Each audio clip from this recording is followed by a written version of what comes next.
Margaret est stupéfaite lorsqu'elle voit une mendiante dans la rue avec un bébé qui ressemble à son enfant décédé.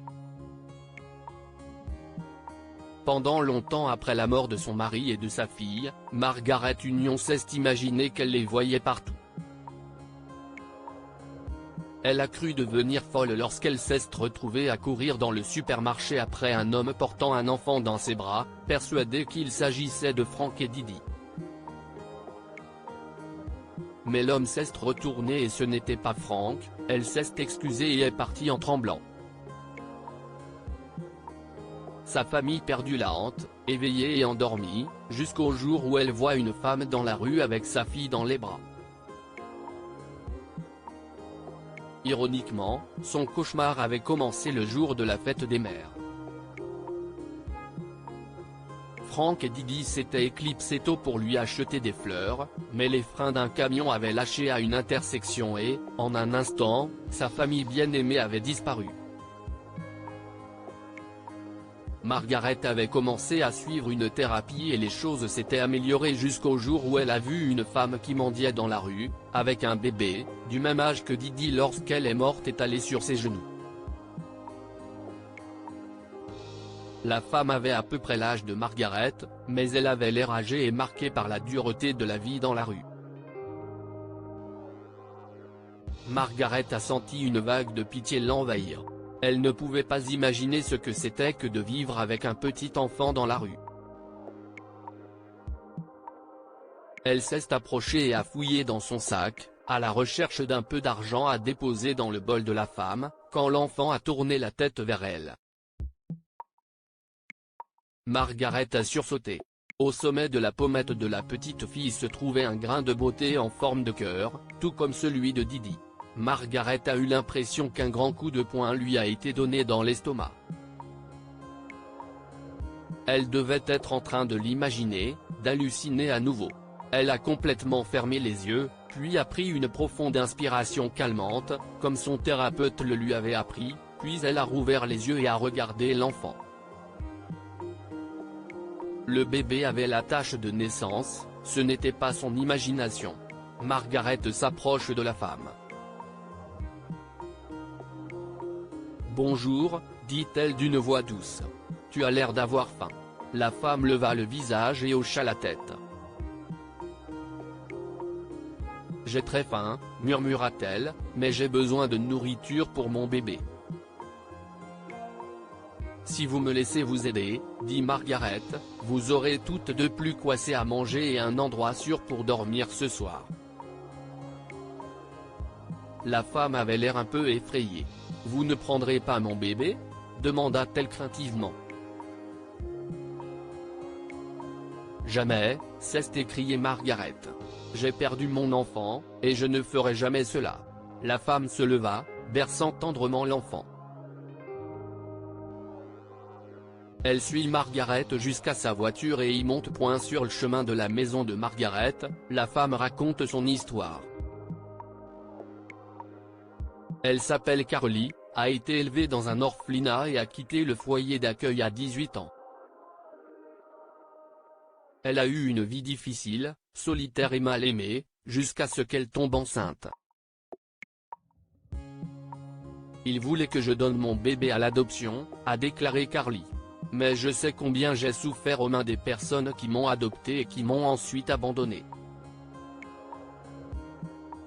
Alors j'ai gardé mon bébé. » Margaret a soupiré. « Je suis désolée que tu aies vécu une expérience aussi terrible, Carly, parce que j'ai été adoptée moi aussi, et j'ai des parents merveilleux. Mon père est décédé, mais ma mère vit avec moi depuis que mon mari et mon bébé sont morts. Tu verras comme elle est gentille. » Margaret conduit Carly et son bébé, Kim, dans la maison et les présente à sa mère, Léa. « Maman, Carly et son bébé n'ont nulle part où aller, et je veux les aider, » dit-elle. À ce moment-là, sa mère a vu le visage du bébé et elle est restée bouche bée.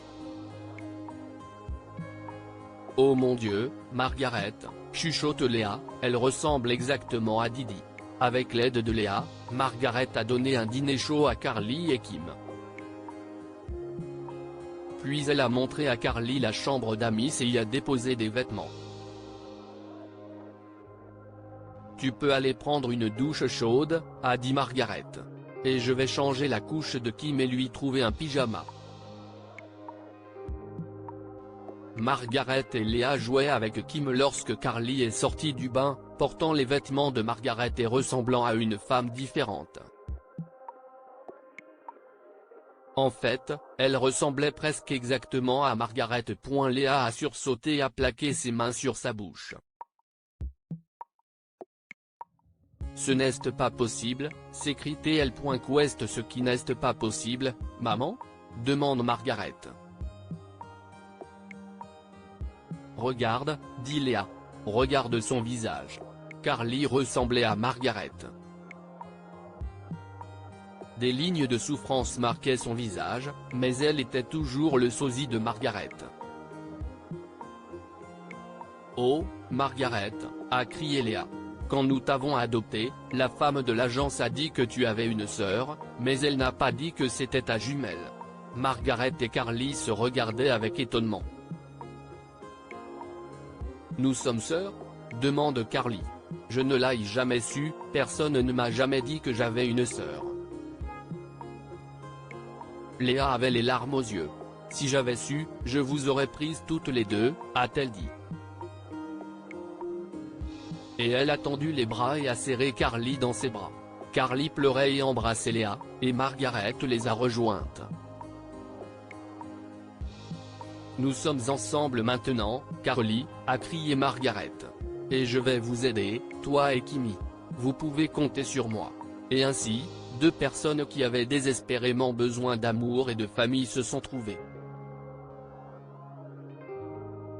Margaret a pu prodiguer tout son amour à sa petite nièce, et Carly s'est sentie prise en charge et en sécurité pour la première fois de sa vie. Que pouvons-nous apprendre de cette histoire ? Le plus grand des chagrins est la perte d'un enfant.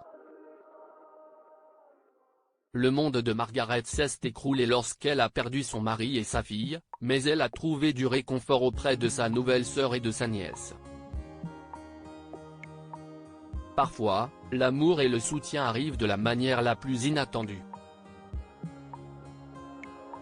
Carly a été seule toute sa vie, mais par miracle, sa sœur jumelle l'a trouvée. Partagez cette histoire avec vos amis. Elle pourrait égayer leur journée et les inspirer. Si vous avez aimé cette histoire, alors vous aimerez sans doute celle d'un jeune homme qui aperçoit dans le parc un petit garçon qui est une copie conforme de lui lorsqu'il était enfant.